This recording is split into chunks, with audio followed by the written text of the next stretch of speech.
The impact player rule has been one of those things that has been a source of constant debate, consternation, and even irritation ever since it has been introduced in the 2023 edition of the IPL. On one hand, people say it's good that one extra player is getting a chance to play, because getting a chance to perform in the IPL is in itself a massive dream. And whilst a lot of young players do end up making the rosters of all these teams, they may not have gotten a chance if not for this rule.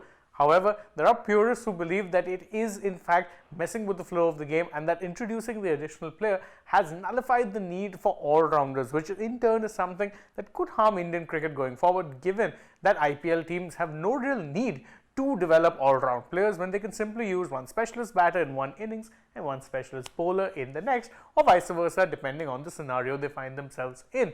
Interestingly, BCCI Secretary Shah was asked about the impact player rule in a recent interaction with journalists, and whilst he gave a pretty non-committal answer, it does seem like at the very least there is some sort of a consideration going towards potentially doing away with it, because again, the fact that the conversation in itself is happening is a sign that perhaps not everyone is happy with it. Let's take a look at what it is he said.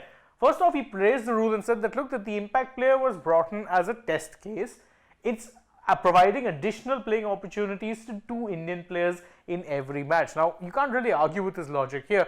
More often than not, teams are naming their 4 foreign players, and so what is happening is that they're bringing in an additional impact player who will be an Indian player in that case, because the law says that if you have to put in a foreign impact player, you're only naming 3 in your playing 11, and the 4th will then be an impact player. So he's right in saying that every game 2 additional Indian players are getting that opportunity. That is fair, but he's also hinted that its future is not really set in stone. He said that we will consult the franchise captains, the players, the franchises, and broadcasters, then decide.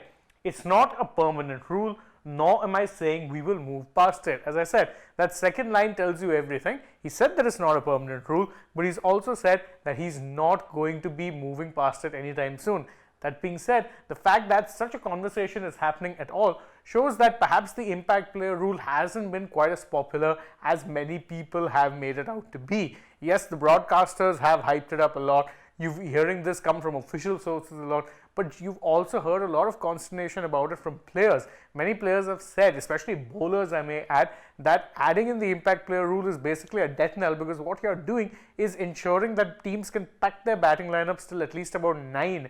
And what's worse is that you're giving them batting friendly conditions anyway, which means that bowlers are basically lambs for slaughter. If you ask me, I think the rule should be done away with. It doesn't add anything at this point in time, and it just messes with the way that the sport should be played. But what are your thoughts? You can let us know that in the comments below, and don't forget to like this video, share it with your friends, subscribe to the channel, tap the bell icon, follow us also on social media. We're on Instagram, Twitter, and Facebook.